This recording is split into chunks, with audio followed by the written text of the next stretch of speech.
নমস্কার, আমি Ritu. Contradiction on struggle of an Indian. আজ একজন বিখ্যাত চিকিৎসকের আত্মজীবনী নিয়ে হাজির হয়েছি, যার জন্ম মুর্শিদাবাদে।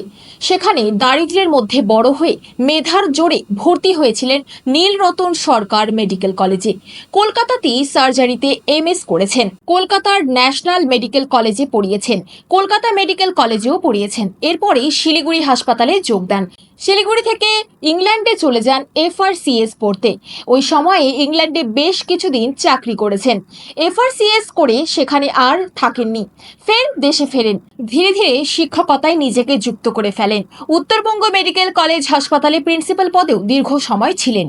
তার নাম হলো ডক্টর শ্যামাপ্রসাদ ব্যানার্জি, যাকে সকলে এসপি ব্যানার্জি বলেই চিনে থাকেন। অসম্ভব স্পষ্ট বক্তা এসপি ব্যানার্জি আত্মজীবনী প্রকাশ করেছে চন্ডাল পাবলিকেশন। বইটি ফ্লিপকার্টেও পাওয়া যাচ্ছে।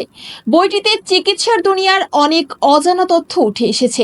সরাসরি নিজের রাজনৈতিক অবস্থা নিয়েও লিখেছেন ডক্টর ব্যানার্জি। আপাতত এই পর্যন্তই, আবার ফিরবো অন্য কোনো বইয়ের খবর নিয়ে। ধন্যবাদ।